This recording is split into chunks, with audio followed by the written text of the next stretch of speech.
दोस्तों, मैं ज्ञान सिंह खबर 55 में आपका स्वागत है। सबसे पहले सबसे तेज हर खबर पहुंचाएंगे आप तक। कोरोना से जुड़ी हुई हर खबर को हम आप तक। ज्ञान सिंह खबर 55 में आपका स्वागत है। आज हमारे बीच है वरिष्ठ समाजसेवी भास्कर सूद, जो कांग्रेस के नेता भी हैं। हम उनसे बात करेंगे कि लॉकडाउन के चलते जो यहाँ पर थर्मल स्कैनिंग मशीन लगाई गई है उस पर विवाद हुआ है। विवाद ये है कि यहाँ पर जो डॉक्टर हैं, जो यहाँ पर चिकित्सा प्रभारी है, उन्होंने एक लेटर जारी किया है कि इस कार्य को आशा और एएनएम देखें। भास्कर जी, क्या ये एक उचित लेटर है? और अगर वो लेटर जारी हुआ है तो क्या चिकित्सा प्रभारी ने किसी आदेशों तक जारी किया गया? सबसे पहले मैं कहना चाहूँगा, स्थिति आज की डेट में कम से कम विकास नगर में ऐसी लग रही है, खाता ना बही, जो शर्मा जी कह दें वो सही। जो हमारे सीएचसी के सीएमएस हैं मिस्टर के शर्मा, उनकी इतनी ज़्यादा कमियां हैं, अपने रूम नंबर 11 में बैठते नहीं हैं, ओटी में जाके बैठे रहते हैं। किसी पीड़ित को कोई शिकायत है, उसकी शिकायत सुनने वाला वहाँ कोई नहीं है। डॉक्टर खुलेआम बाहर की दवाइयाँ लिखते हैं, उन दवाइयों को इलाज करने वाला कोई नहीं है, उन दवाई लिखने वाला को इलाज करने वाला कोई नहीं है। अभी कुछ दिन पहले एक वीडियो वायरल हुआ था हॉस्पिटल का, आपने भी देखा होगा वो, जिसमें 150 रुपये कुत्ते के इंजेक्शन के लिए जा रहे, वो भी लीगल है। मतलब खाता ना वही, जो शर्मा जी कहते हैं वो सही। आदरणीय नवप्रभात जी उत्तराखंड के अंदर दो सरकारों में कैबिनेट मिनिस्टर की पदवी पर रहे, क्या उन्हें नियम कानून का ज्ञान नहीं है? क्या कहना चाहते हैं शर्मा जी?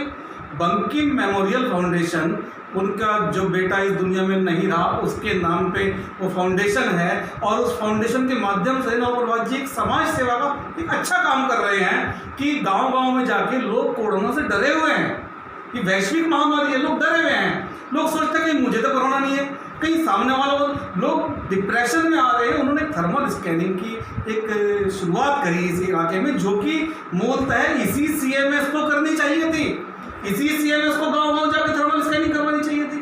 भास्कर जी, सबसे बड़ा सवाल ये है कि आशाओं के और एएनएम के पास ना तो थर्मल मशीनें हैं, ना ही उनके पास जांच करने के कोई ऐसे इक्विपमेंट है कि जिससे वो जांच कर सके। तो ऐसे में शर्मा जी किस बिहार पे कह रहे हैं कि यहाँ पर आशा और एएनएम ही इसके लिए अधिकृत? कुछ नहीं है, ये सिर्फ और सिर्फ एक पॉलिटिकल एजेंडे पे एक सरकारी कर्मचारी काम कर रहा है, सरकारी अधिकारी काम कर रहा है क्या कि सरकारी अधिकारी दो तरह के होते हैं। एक तो होते हैं जमीर वाले और एक होते हैं शर्मा जी जैसे, जिनको जो एक छुपा हुआ आदेश मिल गया उस एजेंडे पे ये लोग काम करना शुरू कर देते हैं। अरे भैया, कोरोना की वैश्विक महामारी की जांच का जो बेसिक है वो ही थर्मल स्कैनिंग है। आपकी सरकार ने, आपके विभाग ने थर्मल स्कैनिंग की गांव-गांव में कोई व्यवस्था नहीं की। एक समाज सेवी को लगा, एक पूर्व मंत्री को लगा कि गांव-गांव में थर्मल स्कैनिंग होनी चाहिए, उसने व्यवस्था की, आपने डंगा मारना शुरू कर दिया।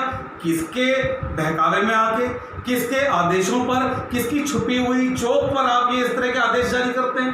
भास्कर जी, जैसे हमने बात की, जो चेयरमैन साहब है, जो पूर्व चेयरमैन रहे मिलने के बाद, उन्होंने साफ तौर पर कहा कि हमने शर्मा जी को लिखित आदेश हमने कई रोज पहले दे दिया था। बिल्कुल, उन्होंने ये कहा था कि जो लेटर हमने दिया है हमें आशाओं को मुहैया कराए, आशाएं हमें बताए, हम उनको इस काम में लगाना चाहते हैं।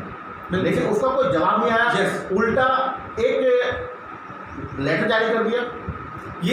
यही इन लोगों का राजनीतिक एजेंडा है, जो सरकारी अधिकारी की खाल में छुपे हुए बैठे लोग हैं। इन लोगों का काम ही यही है कि नवप्रभात कोई किसी काम कर रहा है उसमें डंगा लगाओ, कोई और समाज सेवी जो इनके राजनीतिक विचारधारा से ताल्लुक नहीं रखता, ऐसा कोई भी व्यक्ति, भले ही वो इनकी पार्टी का हो, भले ही वो सत्ताधारी पार्टी का हो, जो इनके नेता से, इनकी विचारधारा से जो आदमी ताल्लुक नहीं रखता, अगर वो राशन बांट रहा है उसमें डंगा लगा दो, अगर वो कोई इक्विपमेंट लोगों को उपलब्ध करा रहा है उसमें डंगा लगा दो, अगर कोई थर्मल स्कैनिंग कर रहा है उसमें डंगा लगा दो। इनका काम ही डंगा लगाने का है, जबकि राजनीति का ये समय नहीं है। पूरा विश्व इस महामारी से जूझ रहा है। भास्कर जी, मैंने एक शायद ऑडियो क्लिप आपको सुनाई। उस ऑडियो क्लिप में मैंने शर्मा जी से पूछा, मैंने फ़ोन किया जी, और फ़ोन करके पूछा कि क्या शर्मा जी ये सही है? उन्होंने कहा कि नहीं, आशा और एएनएम अधिकृत है। दूसरा, हमने जब उनसे पूछा कि हमने आपको एक लेटर जारी किया मैं था। आपकी बात रोकता जी। हूँ। आशा एएनएम अधिकृत हैं। मैं आदरणीय शर्मा जी से बड़ी जिम्मेदारी से एक सवाल पूछना चाहता हूँ। काशीपुर के अंदर राष्ट्रीय स्वयंसेवक संघ ने थर्मल स्कैनिंग की, क्या वो आशा और एएनएम थे? हमारे विधानसभा अध्यक्ष माननीय अग्रवाल जी के क्षेत्र में थर्मल स्कैनिंग उनके बिहाफ पे हुई, क्या आशा एएनएम ने की? या आपके क्षेत्र में एक पॉलिटिकल एजेंडे के थ्रू रूल चलेगा? ये बहुत पूछना चाहता हूँ मैं इनसे। और आपने जो बात ऑडियो क्लिप की उसके लिए वो कह रहे हैं कि क्या एक उदाहरण देते हैं, उदाहरण में इतना निकृष्ट, इतना बेवकूफ़ी भरा उदाहरण कि क्या एक अनट्रेंड आदमी इंजेक्शन लगाएगा, उसको इजाज़त दे दे। अरे भाई शर्मा जी, आपसे पूछना चाहता हूँ, इंजेक्शन लगाने से यदि गलत तरीके से इंजेक्शन लग जाता है तो फिर सामने वाले व्यक्ति की मौत भी हो सकती है, अगर गलत तरीके से इंजेक्शन लग जाए। मैं ये पूछना चाहता हूँ, क्या थर्मल स्कैनिंग में कोई इंजेक्शन लगाया जाता है? क्या थर्मल स्कैनिंग में किसी की मौत होती है? और एक पत्रकार आपको 3 से 4 दिन पहले लिख के दे रहा है, आपसे रिसीव करा रहा है कि फलानी जगह पे फलाने बड़े आदमी के एक संस्थान के अंदर अनट्रेंड आदमी इंजेक्शन लगा रहा है, और आप उसका ये कहते हैं कार्रवाई करने के बजाय कि आप उसका जवाब देंगे। ये जवाब देने वाली बात कहाँ से आ गई? आपने कार्रवाई क्यों नहीं की? आपकी जिम्मेदारी है। आपने 3 दिन का टाइम ले लिया उस जवाब को भी देने के लिए, आपने जवाब नहीं दिया अब तक। आपका जवाब देना आपकी जिम्मेदारी नहीं थी। लेकिन वो तो भास्कर जी ये कह रहे हैं कि जो ये संस्थान है वो एक प्राइवेट संस्थान है, प्राइवेट संस्थान में मेरी कोई हस्तक्षेप नहीं है। प्राइवेट संस्थान, इनको इतने बड़े पद पर, ये तो सीएमएस से बहुत बड़े पद पे हैं। यहाँ सीएमएस कैसे, पहले तो सवाल यही है, ये सीएमएस से बहुत बड़े पद पे हैं, ये हॉस्पिटल इंचार्ज हो ही नहीं सकते उस हिसाब से। तो मेरा कहना यह है कि ये प्राइवेट संस्थान जितने भी हैं मेडिकल लाइन के, क्या ये सरकार की रूलिंग से बाहर हैं? ये सब प्राइवेट संस्थान सरकार की रूलिंग के अंतर्गत चलते हैं, और सरकार की रूलिंग की पालना कराने की जो जिम्मेदारी है वो सरकारी अधिकारी की है, और सरकारी अधिकारी स्वास्थ्य विभाग के आप हैं, और आपकी जिम्मेदारी है सरकार के नियमों का पालन कराएं। आप किस पॉलिटिकल प्रेशर में या किसी और प्रेशर में आप कार्रवाई नहीं करते। 3 दिन पहले आपको शिकायत हुई, आपने कार्रवाई नहीं की, और इस 3 दिन में यदि किसी व्यक्ति की मौत हो जाती गलत इंजेक्शन दिए जाने से, तो कौन जिम्मेदार होता उसका? इस बात का जवाब शर्मा जी को देना होगा। सबसे बड़ा सवाल आपने कहा कि कहीं ना कहीं पॉलिटिकल इशू है, और पॉलिटिकल इशू के चलते सब कुछ ये हो रहा है। बिल्कुल। एक जो सवाल कि अगर कोई व्यक्ति अपनी स्वेच्छा से इस महामारी में कार्य करना चाह रहा है तो उसको रोकने का प्रयास किया जा रहा है, क्यों?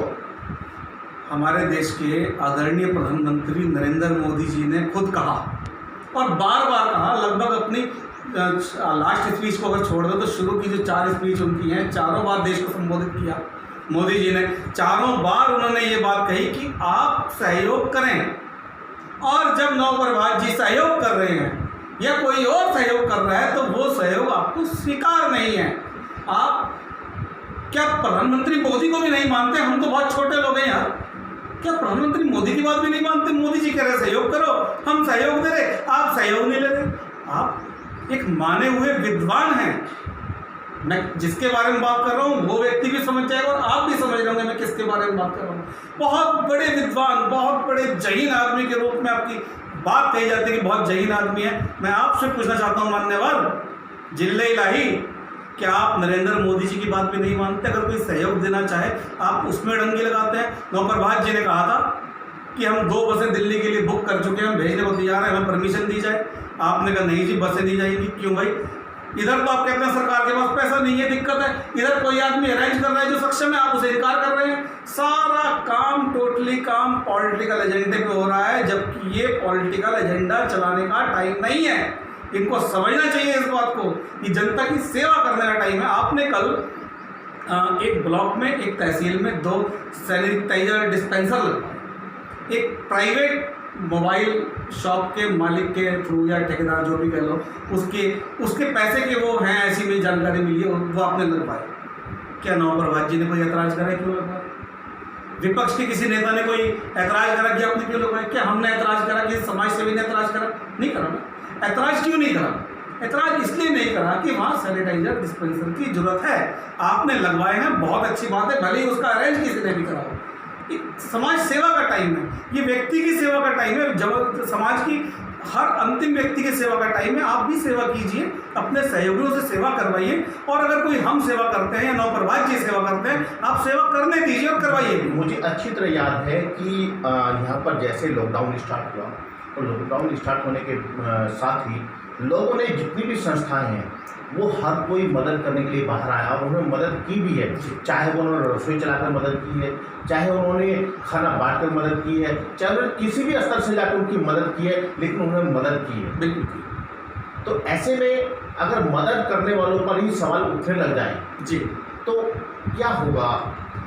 ये इन लोगों का एजेंडा है। ये लोग इस अभी आप साफ तौर पर देख सकते हैं, इस आपदा को भी ये लोग अवसर के रूप में देख रहे हैं। वो अवसर देश को आगे बढ़ाने का होना चाहिए था, वो अवसर इस राज्य को आगे बढ़ाने का होना चाहिए था, वो अवसर जनता को सक्षम करने का होना चाहिए था, लेकिन इन्होंने इसको अवसर बना दिया, राजनीति करने का अवसर। इससे ज़्यादा दुर्भाग्यपूर्ण और कुछ नहीं हो सकता। इस देश के अंदर हमारे उत्तराखंड के लोग कहीं प्रयागराज में, कहीं कोटा में, कहीं गुजरात में, कहीं बेंगलोर में, कहीं राजस्थान में, आज कश्मीर में, आपका कारगिल में, पता नहीं कहाँ कहाँ बेचारे परेशान थे। 50 दिन तक उनकी सुध लेने वाला कोई नहीं था। जब उनकी सुध नौप्रभाष जी ने बिना किसी पॉलिटिकल एजेंडे के लेनी शुरू करी, उनके लिए काम करना शुरू करा, उनकी सेवा का रास्ता ढूंढना शुरू करा, किस तरह से उनको वहाँ से बाहर निकाला जाए और वहाँ पे उनकी कैसे सेवा की जाए, ये जब उन्होंने करना शुरू करा बिना किसी पॉलिटिकल एजेंडे के, तो ये लोग इस हालत में आ गए कि नहीं जी, नौप्रभाष को ये काम करने से नहीं जी, इन लोगों को ये काम करने, अपने आप आपने करना नहीं, दूसरे को आपने करने देना नहीं। कभी आप किसी सीएमएस से लेटर जारी करवा देते हो, अरे भैया हम तो हटा लेंगे अपनी मशीनें, कह देंगे नौप्रभाष जी को हटा लो मशीनें, अरे आप करवाओ ना थर्मल स्कैनिंग शुरू, हम कौन सा मना कर रहे हैं, हम क्यों कर रहे हैं? सरकार नहीं कर रही जिले लाई, आप नहीं कर रहे, आपका विभाग नहीं कर रहा है, इसलिए हम करने को बाध्य हैं। और हम और भी बहुत कुछ करने को तैयार हैं, बहुत कुछ करेंगे भी। जो जो आपको करना चाहिए वो आप करिए, यदि आप नहीं करेंगे तो हम करेंगे। आप मुकदमा करेंगे, कर लीजिए मुकदमा तो पहले भी हम लोगों को